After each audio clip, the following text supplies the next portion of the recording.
Good morning, good afternoon mga kapobre. 5:05 ng hapon ngayon ang oras. Nandito kami sa nagpabili muna kaya tipresi ng papasalubong sa aming bibisitahan. Ayan. Ang aming bibisitahan ngayon ay si Tatay Willie.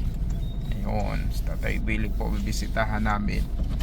At dadalhin namin yung aming pasalubong mula kay Ma'am Ibaloy ng Adelaide. Thank you very much, Ma'am.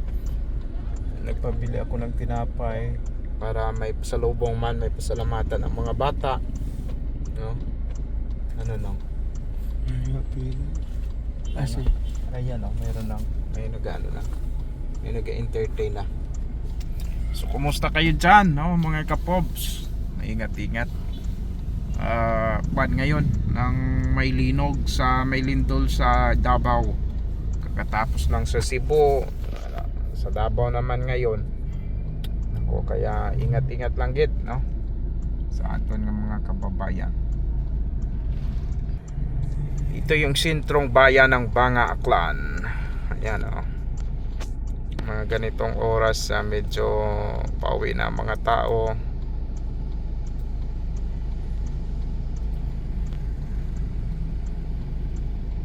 Hi, kumusta?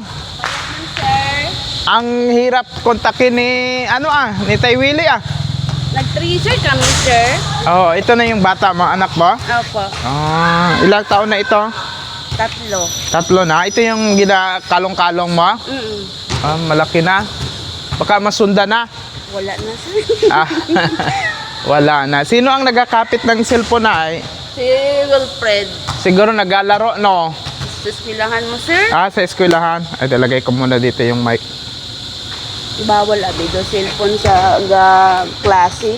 Opo. Kapobs, nandito na tayo kay Auntie Elsa, asawa po ni Kuya Willie. Hindi po yung si Kuya Willie sa TV5 po At kahapon pa kami nagkukontak sa kanila kaso hindi nga sumasagot sa kanilang cellphone. Nasabi ba na anak mo na nagkukontak kami? Kina malang kami nakasayod, sir. Kanina lang nga sinabi.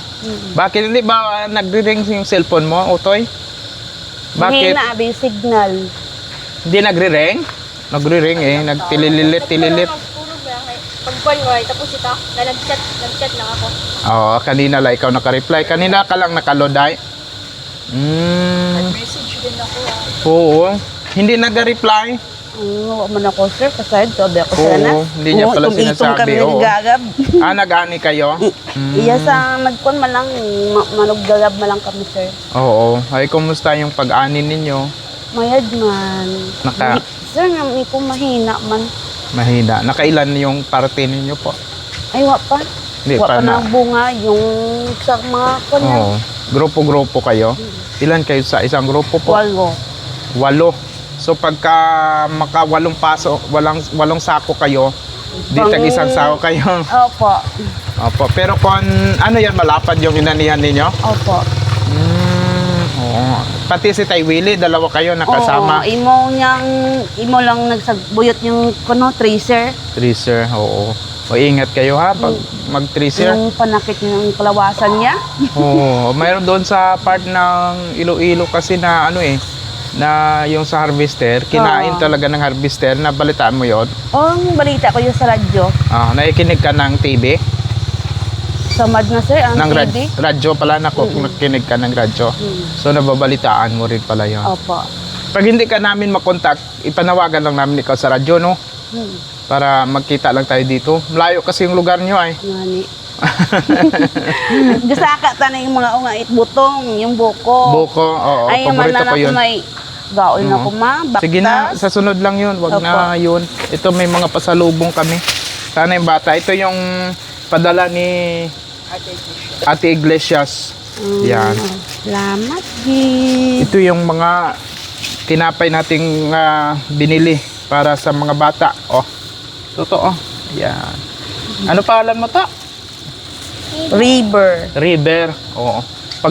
Pagkatanggap niya, ginanon niya yung kamay ko. Alisin mo na yan. Ako na bala. Aper.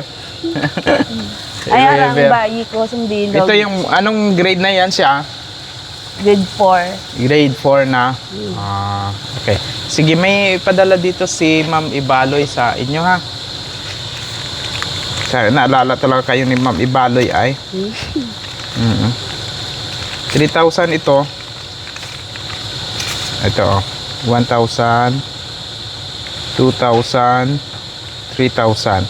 Yan, sige. Anong gusto mong sabihin kay Ma'am Ibaloy po ng Adelaide? Salamat kay Ma'am Ibaloy sa inyong pera na tong binigay sa akin. Salamat gid sa inyong araw. Ito kay Ate Iglesias naman ito.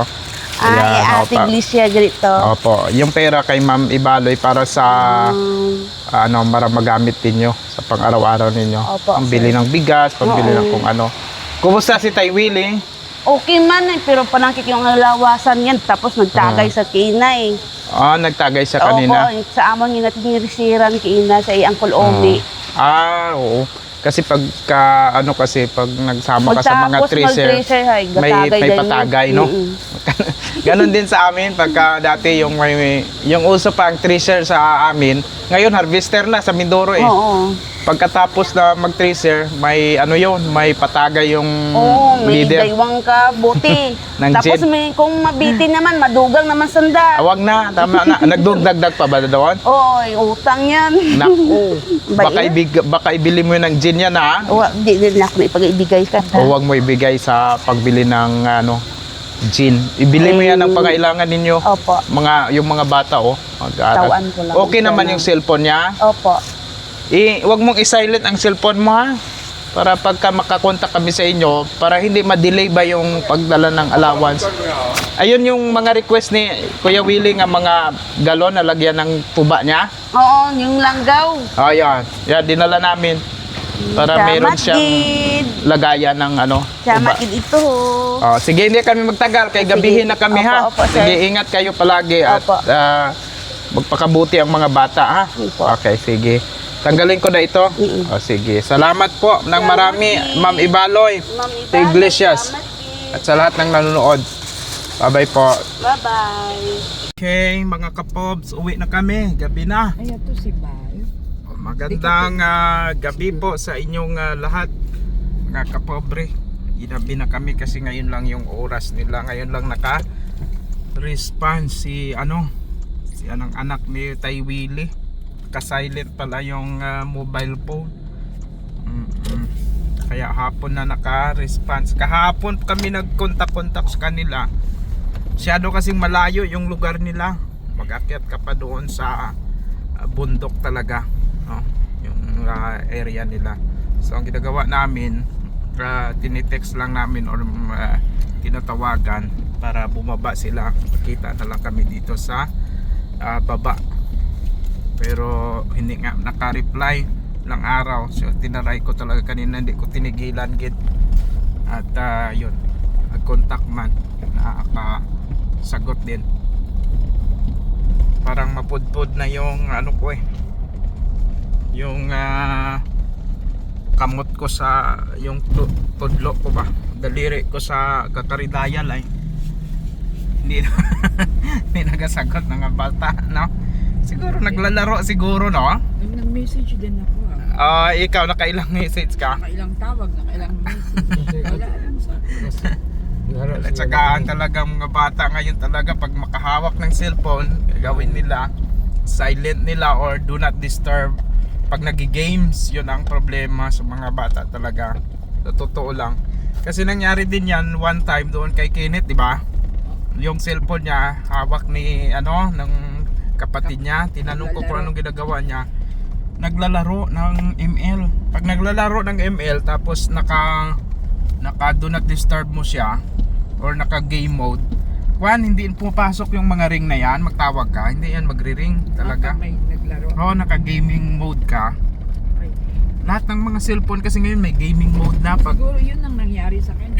yun naka gaming mode yun. Pag naglalaro tapos pinindot mo yung gaming mode, hindi talaga mag-ring yun, hindi magpasok ang message. Anuhin mo yun, pagka na-off mo na yun, saka yun papasok mga messages na yun. Ganon yun eh. Kita mo ako pag nagla-live ako sa sa Facebook pag halimbawa may mga balita, walang pumapasok ng mga message yan sa Messenger. Hindi yan nag-pop up kasi naka do not disturb ko siya eh. Naka-focus ka ba? Ay pag yung isang cellphone ko walang signal, wala na rin. Ayan. So yun, gabi na. Bye bye mga kapobs, thank you mga Ibaloy, ingat palagi.